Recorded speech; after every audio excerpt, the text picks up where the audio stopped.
Você é tão boa. Por que não envenenamos a ratinha? Como fizemos com a rata do deserto? A resposta é Fique não. agora com o resumo da novela A Terra Prometida, no capítulo de hoje. Aruna se aproxima de Yana e diz que apenas quer conversar e saber quem ela é. Yana diz à moça que é uma nômade que vive pelas campinas do nosso Deus. Aruna se surpreende e pergunta se ela é hebreia. Yana diz que sim, mas que já faz muito tempo que ela está longe de sua tribo. Aruna pergunta o porquê, mas Yana desconversa e diz que precisa ir. Em seguida, Aruna pede que ela espere mais um pouco e oferece ajuda. Porém, Yana diz que não precisa se preocupar com ela e vai embora. Todo animado, Akan diz a Caleb que já tem tudo planejado para o casamento de Gibar e Akisa. Caleb interrompe Akan e diz que ele ainda não deu a resposta. Em seguida, Caleb diz que não irá aceitar o casamento entre Akisa e Gibar. Camir e Yusuf descobrem que Arauto está na sala do trono e o cercam. O governador pressiona Arauto e pergunta o que ele ouviu. Indignado, Akan exige saber o porquê Caleb recusou o pedido e diz que isso é inadmissível. Já Gibar diz não compreender a decisão do líder, mas afirma que Akisa não irá encontrar alguém melhor que ele. Akan exige explicação e fala que sua família é honrada e que seu filho é um ótimo guerreiro e que não vê motivo algum para a recusa. Em seguida, Akan pergunta se o líder está querendo algum dote para conceder a mão de Akisa para Gibar. Caleb diz que não se trata disso e fala que simplesmente ele não quer Gibar como seu genro. Camir parte para cima de Arauto e exige que ele diga o que ouviu de sua conversa. Apavorado, Arauto tenta se livrar, mas é pressionado por Camir e Yusuf. Sem saída, Arauto implora por sua vida, e Yusuf diz que o melhor será acabar logo com ele. Encurralado, Arauto diz que não gosta de Durgal e promete ajudar eles a se livrar do velhote. Yusuf diz que eles não deveriam acreditar nele, porém, Arauto os convence, e diz que ele é o único em quem o rei confia para passar a noite com ele, e sugere ser um espião para passar informações valiosas sobre o velho. Camir pede a opinião do general Yusuf, que concorda, e diz que o rapaz pode ser útil. Enquanto isso, Akan pergunta o porquê ele não quer o seu filho como genro. Em resposta, Caleb diz que sua filha se casará com um rapaz que ele achar adequado para ela. Irritado, Akan tenta apelar pela amizade deles, e diz que ele não terá mais sua amizade. Caleb diz que se é assim que ele quer, então assim será. A sós, Gibar se revolta, e culpa Akan pela humilhação que passou. Akan diz aos filhos que nunca foi tão humilhado, e que não sabe como, mas que fará Caleb pagar muito caro. Camir poupa a vida de Arauto, mas o adverte para que ele não tente bancar o engraçado, ou então perderá a cabeça. Arauto aproveita a chance, e pede para libertar Entileia e permitir que ele possa entrar e sair do palácio. A sós, Yusuf diz que Arauto não passa de um bufão, e pergunta se vale mesmo a pena acreditar nele. Camir revela ter outros planos para Arauto, e diz que quando o rei for morto eles terão em quem jogar a culpa, e executar em praça pública exemplarmente.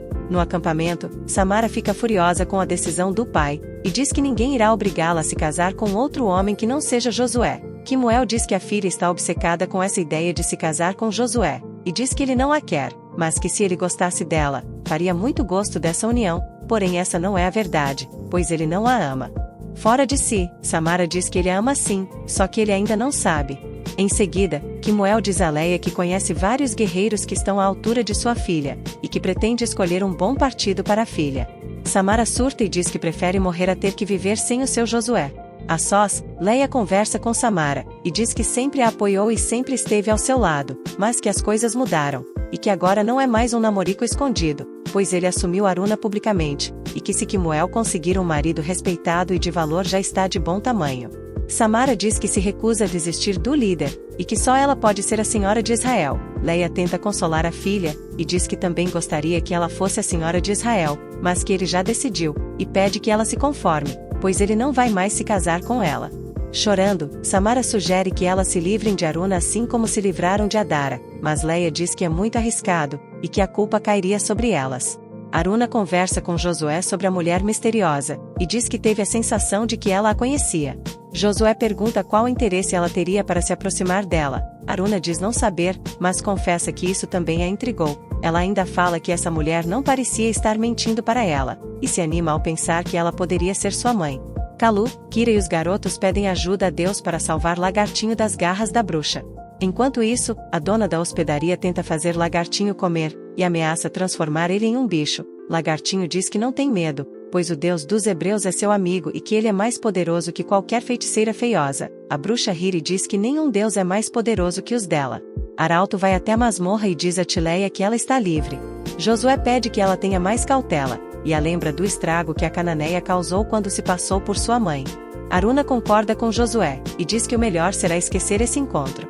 O arqueiro pede Shai em casamento, e emocionada, a jovem aceita. Acã não se conforma com a recusa de Caleb, e jura vingança. Gibar diz ao pai que talvez Caleb tenha percebido qual era sua intenção, mas Acã diz que o que importa são as aparências, e que todo mundo acha que ele é fiel e amigo de Josué e Caleb. Impliquenta, Mara procura Acã e diz que precisa falar com ele, sobre algo muito grave que pode prejudicar o futuro de Israel. Raabe e sua família se mostram animados com as histórias contadas por Eleazar, e agradece a hospitalidade de Salmão. Em seguida, o guerreiro avisa que está se preparando para deixar o acampamento.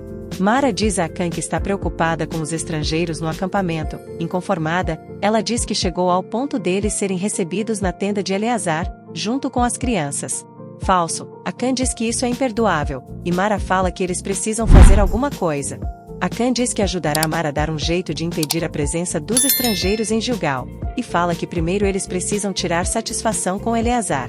Em seguida, Mara e Acã chegam na tenda do sacerdote, porém, Eleazar diz que ele recebe quem quiser em sua tenda, e ensina quem ele julga ser certo. Mara fica sem graça, e diz que apenas está preocupada com o seu povo, pois eles não querem essas más influências por perto, afirmando que eles são pessoas corretas e do bem.